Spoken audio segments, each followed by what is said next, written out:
Coming up, we welcome you to the franchise. A new era for Syracuse football began over the weekend. For the first time, Coach Fran Brown led the Orange in the battle, facing the Bobcats of Ohio. Did SU hit the bullseye or miss the dartboard entirely?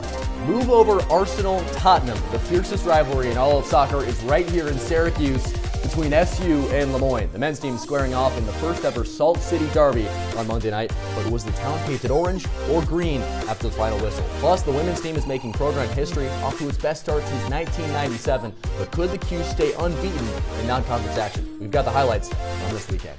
While men's soccer kicked off a new rivalry, SU field hockey ignited an old flame. Syracuse started its season at Lock Haven, who hadn't played since the 80s against Syracuse, and then they brought it back to the 21st century with a top 20 foe. Welcome to the 37th year of On the Bench.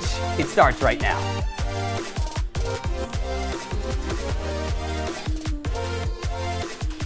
So happy to kick off 2024 On the Bench from our CitrusTV studios. Ian Nicholas alongside my new partner, Peter Elliott. Oh, so excited to be at the desk alongside. A little handshake. A little Why lefty not? Handshake. Why not? 37 years. It's pretty incredible. What a legacy for this, for this show. It almost feels like that's the same amount of time, Peter, that we've been here. Oh my God, I feel washed up. Senior year, Peter.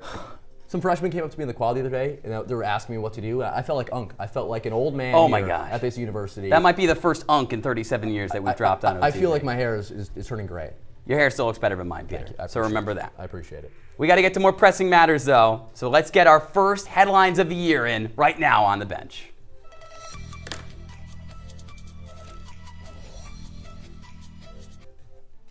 Fran Brown's first game wasn't all sunshine and rainbows. All ACC linebacker Marlo Wax suffered a lower right leg injury.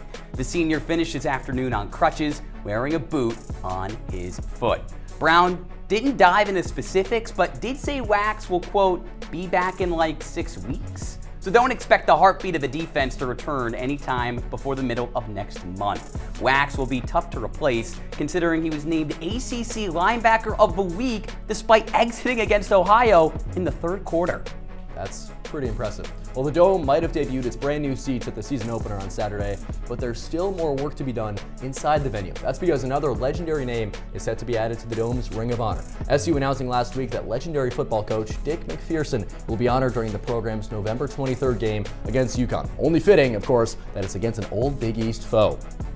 Coach Mack, as he was known, led the Orange to 66 wins, third most among head coaches in program history. Orange fans, of course, will never forget that win over #1 Nebraska in 1984 or the Cuse' unbeaten 1987 season that culminated with a Sugar Bowl tie against Auburn. McPherson, who passed away in 2017, joins Ben Schwartzwalder as the second football head coach inducted into the Ring of Honor since it was established in 2020. And this all comes as Dwight Freeney will have his number 54 jersey retired this Saturday at the Georgia Tech game.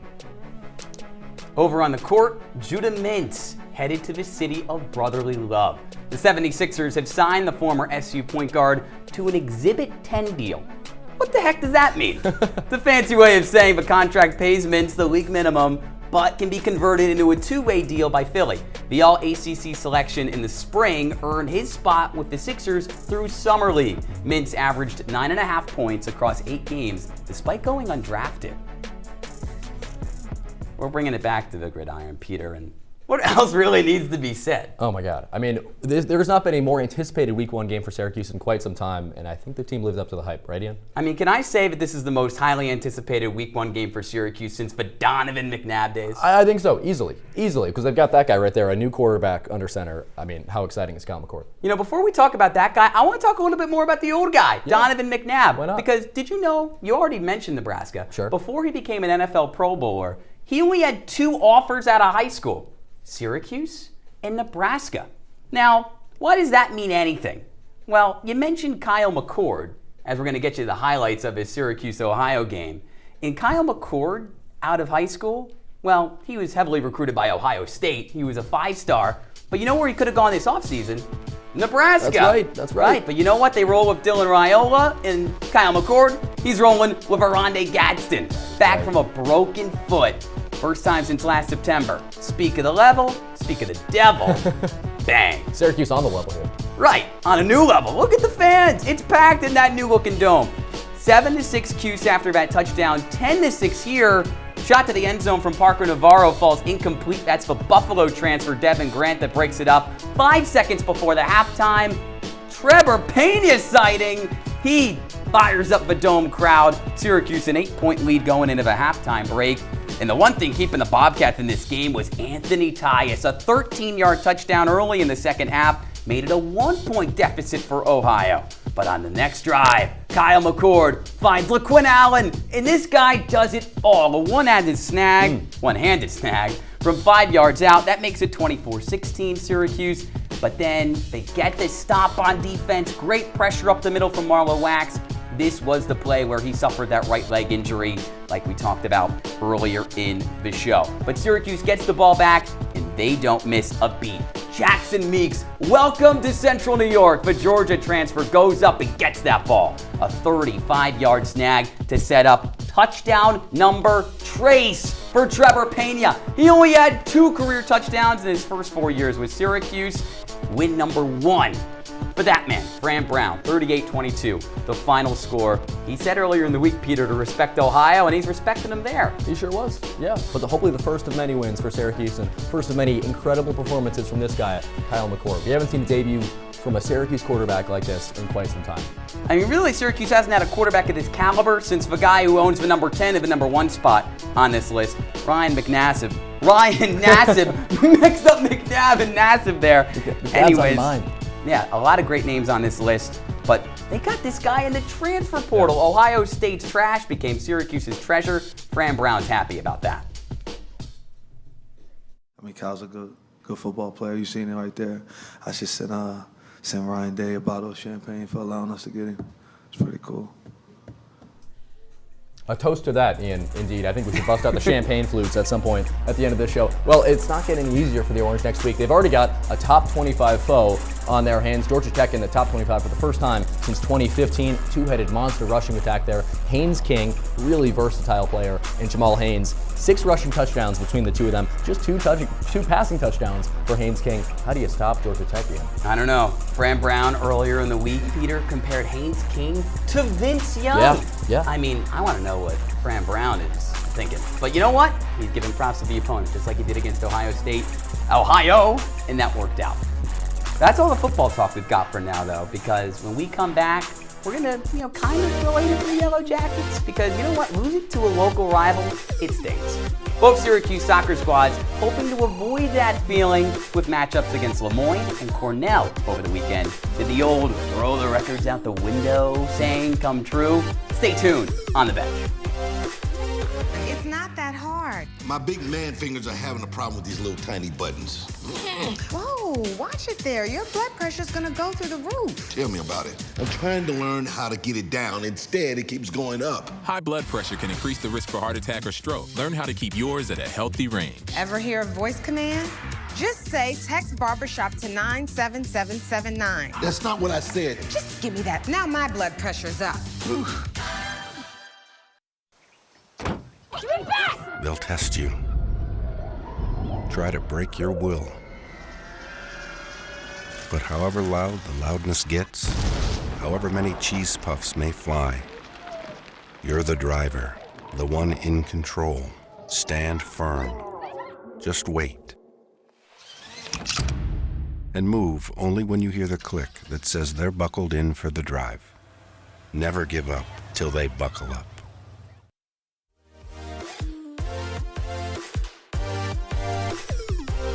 Thanks for sticking with us here on The Bench. Peter Elliott alongside Ian Nicholas. Well, the early season schedule for Syracuse men's lacrosse has looked a little like a list of colleges from a homesick high schooler. Ian, exhibition matches against St. Bonaventure and Marist, the season opener at Colgate, home against Niagara. It's been an Empire State gauntlet for this Q squad, and they aced it, going undefeated, but it was on Thursday. Finally time to take on a team from a different part of the Union.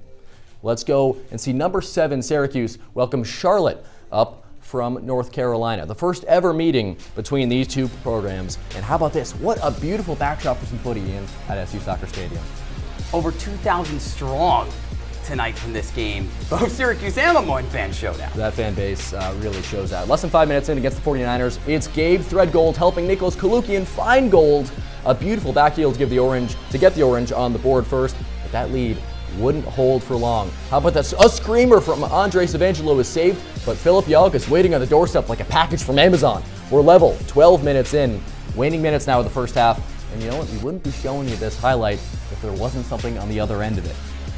Leonard Stritter with the Kevin Love outlet pass. It's misplayed by Syracuse's Ben Rosenblatt, and Jaden Richardson collects it here. Just one touch. Oh my goodness. And over the head of Tomas Hutt before the half.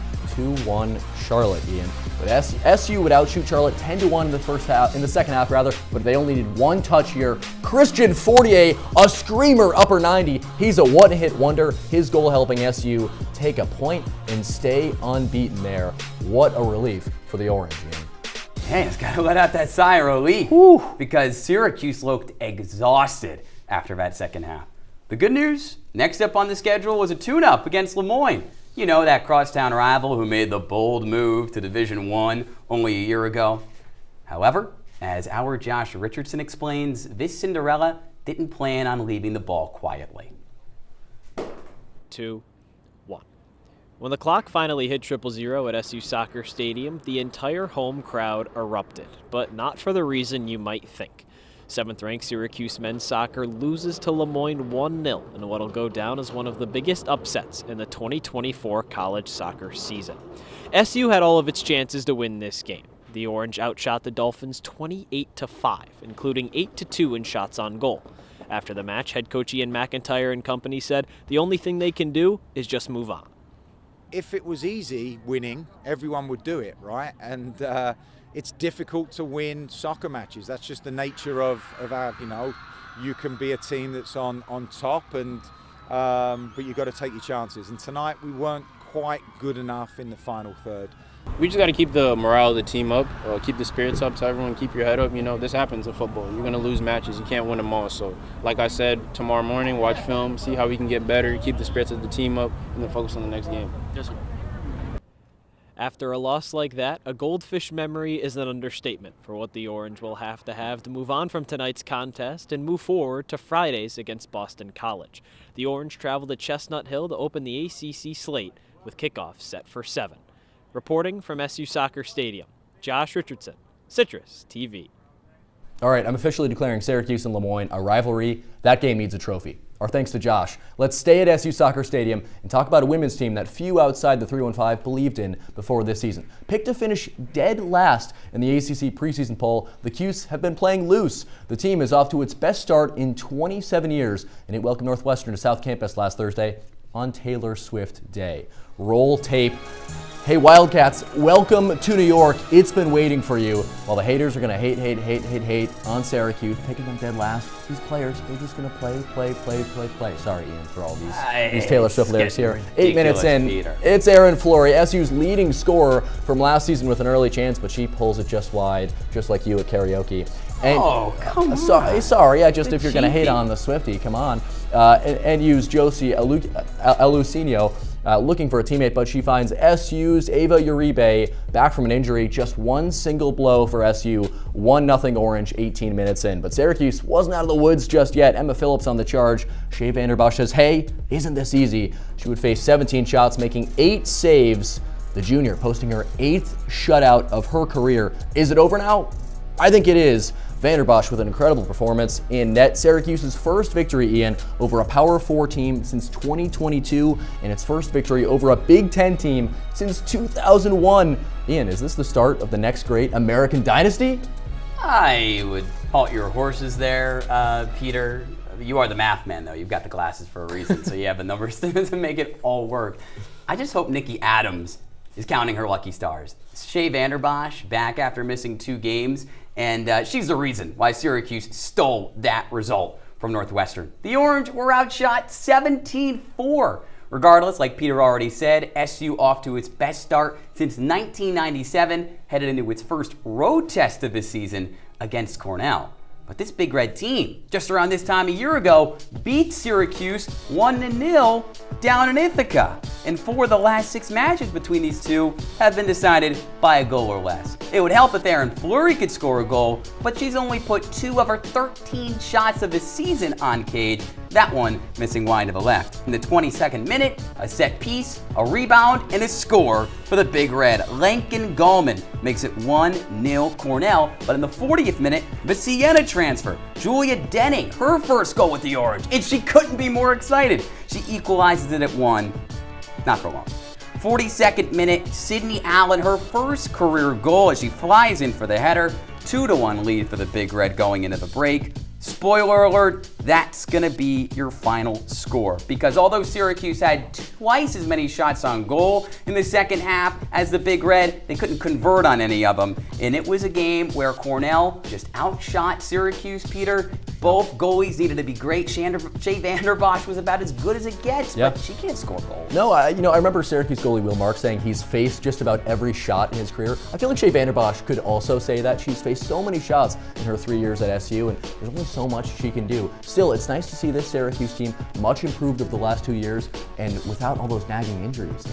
They look like a much, much different team. Well, hey, speaking of strong starts, we're going to check in on the field hockey team after the break. Lynn Farquhar's team opening up play on Friday with a pair of road tilts in Pennsylvania. We'll tell you if they returned home from the Commonwealth unscathed. And you don't want to miss this, an exclusive interview with one of the best names in volleyball, Ava Palm.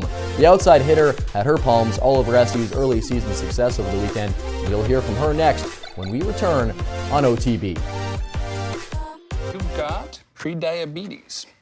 But with more exercise and a change in diet, it can be reversed. I've tried exercising. It just makes me hungry for bacon. I love bacon, too. And who really likes to exercise? Not me. Me neither. Nobody. So we're good? What? Oh, you still have pre-diabetes. Big time.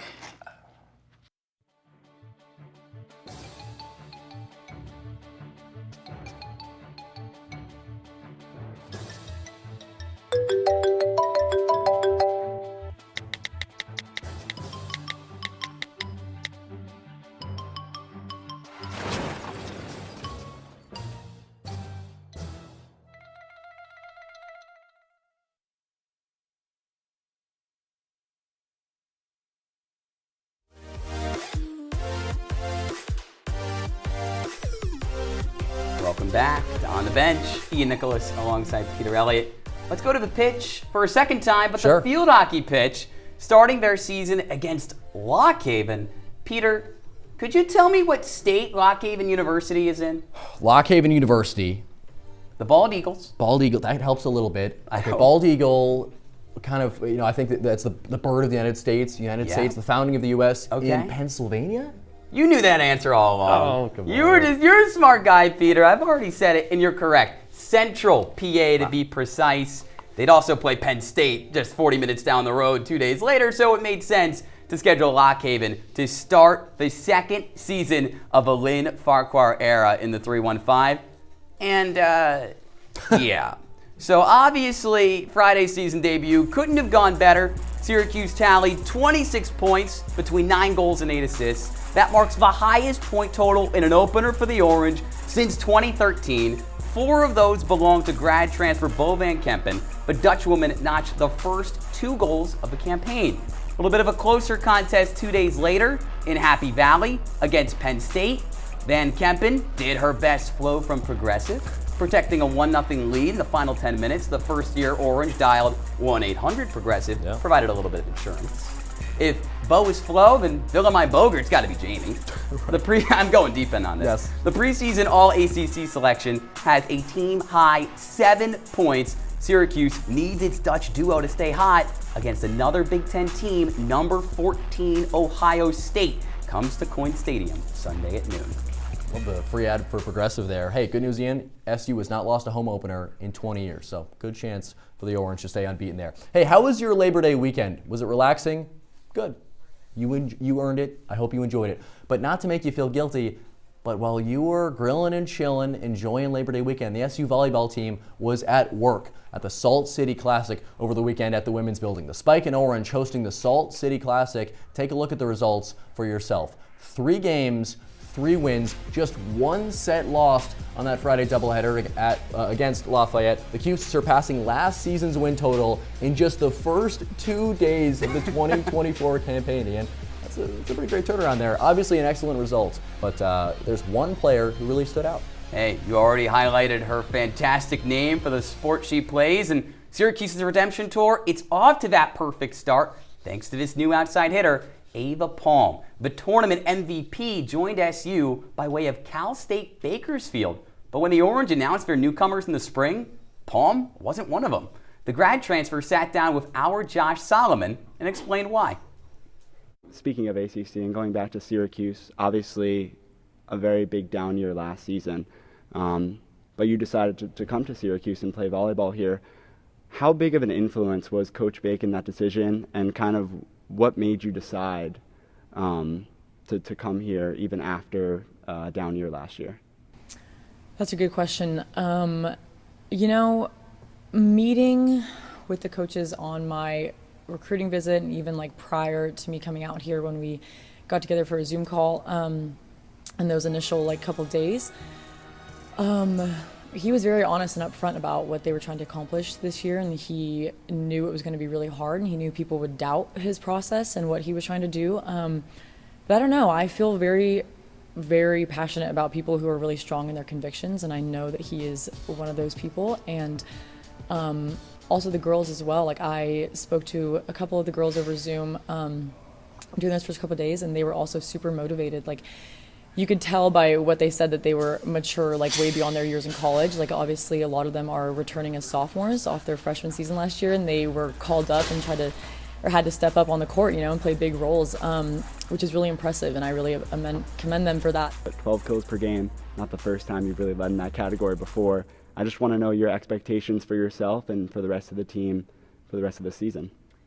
Yeah, for myself, I mean, definitely hope to keep double digits every match. That's a goal, I think, like at my age and at this level, like every person in my position should be striving for it and be able to achieve it with the right opportunities. And to be honest, like I wasn't actually that satisfied with like my numbers. Like I had kills, but I made quite a few errors too that I'd like to clean up, you know, I think.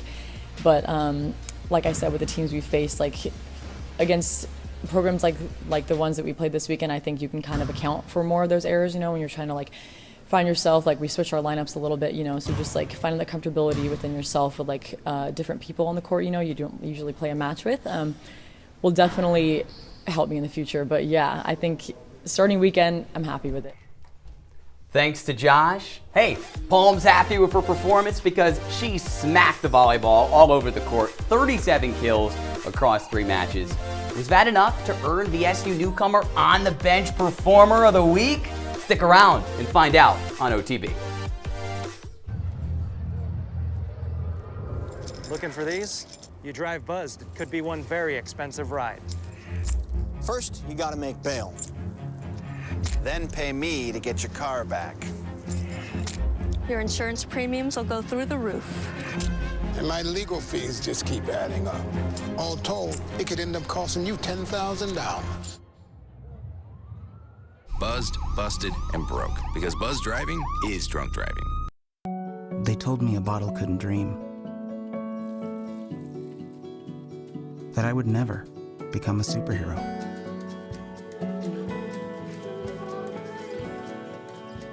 But I learned how to fly.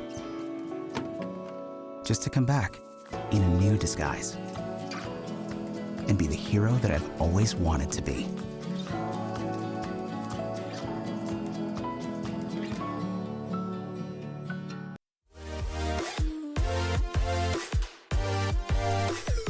We're not done just yet on the bench. Ian Nicholas alongside Peter Elliott. Peter, first show of the semester. That means we gotta talk about some of the best athletes on campus, and even though not all wins for Syracuse over the last week, still a lot of standout performers. So many standout performers. It's only been a couple of weeks here on the Hill, but absolutely some strong performances. Let's start here with, of course, the Dome on Saturday. Come on. Right, someone who you probably couldn't have predicted would be on this list before the Ohio game, but number 3 on our list is Trevor Pena. He played for Syracuse 4 years before this season, and let's just say he dealt with injuries. He was a return specialist, former all-ACC return specialist, but no one expected him to have this kind of performance. It does help that he was actually recruited at Temple by Fran Brown, ended up decommitting when Fran Brown left the Owls, but now both of them reunited, and that was absolutely fantastic. 3 touchdowns on Saturday. Fran Brown clearly recognizing that potential. It's so nice now. Calvin Court has so many weapons. We didn't know Trevor Pena was that much of a receiving threat. No. We know now, absolutely. All right, let's go to our number 2 performer of the week, Bo Van Kempen, out on the field hockey pitch. Good things coming threes, obviously 3 touchdowns for Pena, 3 goals over the weekend for Van Kempen, the grad student, tallying a pair against Lock Haven, and then the crucial insurance goal against Penn State, Ian. It was decisive in the Oranges win over the Nittany Lions. And speaking of decisive here, so moving on from Van Kempen, and this field hockey team is 2-0. Yeah. Decisive. It was the gunslinger, Kyle McCord. He was absolutely clinical in Saturday's win, of course. Who else could be? I mean, the silhouette right there. It's Kyle McCord. He had one of the top 20 passing performances in Syracuse history, and that's just the first game. Yeah. I mean, is he going to be able to replicate this? He came into this season, Peter, as the 4th most accurate passer in the country in terms of completion percentage, and it didn't feel like a ball hit the ground against Ohio. And you didn't wince when a deep shot was taken. You knew you knew he had that confidence. And amazing, again, see how many threats he has. Jackson Meeks, Zede Haynes, Aronde Gadsden. It feels like they've been playing Aronde Gadsden and Kyle McCord for years now. Just a couple months they've been together. Yeah, and even in the spring, Fran Brown shut him down early, Aronde Gadsden, because he was still battling back from that surgically repaired foot. Yeah. But, I mean, 7 catches, 110 yards, and a touchdown. This could be the best 1-2 punch in the ACC. I love that take. I really do. Well, top performers like those 3 make top plays. And, of course, we've got to highlight some of the best plays that happen on the Hill and elsewhere. First, let's go back to the women's building. And how about this? Outside hitter Klara Zarnikova with a spike in the Salt City Classic. Bang, right there. SU's only senior leading by example. She had the whole season off last year due to injury, but now she's back in a big way, Ian. Yeah, the bang, the Mike Breen, bringing it from one court to another, from basketball to volleyball. FAU transfer last season was supposed to be that player on the outside that replaced Polina Shimanova. Now she's healthy. Play number 4, it was that insurance goal, Bo Van Kempen, to make it 2-0 Syracuse in the late stages in Happy Valley. The Dutch trio, 3 Dutch players, the one that inserted it, the one that stopped it, and the one that scored, all from the Netherlands, 3 of the 6 on Syracuse's roster. So tough to stop that trio. Amazing, that kind of pipeline coming in from the Netherlands. Number 3 here, and of course we highlighted her earlier, it's Vanderbosch. Brick wall, not getting past her. That was crucial because if she hadn't saved that, it would have been 1-1. Syracuse scraped by the Wildcats in this one, 1-0. Vanderbosch is the linchpin to Syracuse's success this year. She's faced a lot of shots. She's stopped a lot of them too, Ian. It's just great. It's like shots. And it's like she made the most saves in the ACC last year. You're not stopping this one, though. No, you're not. Top bins, bar down, whatever you want to call it. First career goal for Christian Fortier, the freshman by way of Ontario. And outside the box, too. Just the confidence from the first year. What a debut goal. What a way to make your mark for this Orange program. I mean, Adam Godkin and Nick Whaley on the call. They just about exploded. An unbelievable moment there at SU Soccer Stadium. Way to tie it up. And of course, the only play that could beat that is this one right here. Number 1, only needs one hand. LaQuinn Allen, what a play there. You can't see it from this angle, but just the extension with one hand to make that grab. One of Kyle McCord's 4 touchdowns on the day. He did that in style. I'm going to put you on the spot here. Somebody asked me this question earlier today. Yeah. Who's a better player, LaQuinn Allen or Sean Tucker? Oh my God. I mean, that 2 legendary running backs. But we need an answer. I mean, Sean Tucker, he's in the NFL. He is in the NFL, but I think LaQuinn Allen's got some real NFL potential. Can I not answer? I don't know. It's like picking. It's like a parent picking their favorite child. They're so. I know. They both do their own kind of thing. A lot of season to go. Yeah. Peter Elliott, Ian Nicholas. Not the last time you'll see us on the bench. For now, let's close out with our images of the week. It's a cool, cloudy afternoon in Syracuse, New York, but there's a beacon of light shining in the JMA Wireless Dome. It's the start of the Fran Brown era, and there's a buzz in the air. Here's the pass over the left side. Caught. Gadsden up the seam. Into the end zone. Touchdown, Syracuse. Nobody open. Throws to the end zone. It is batted. Incomplete. Out of bounds. Here's the snap. McCord looks left. Pena's over there. Floats it to the end zone. Pena. Touchdown. McCord to Pena for 6. Syracuse extends its lead.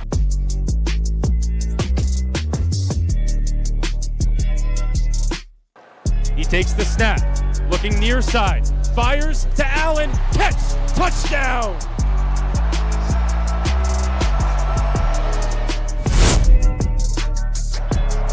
McCord gets the snap, play action, fires far side, a fade to Pena in the end zone, touchdown Syracuse!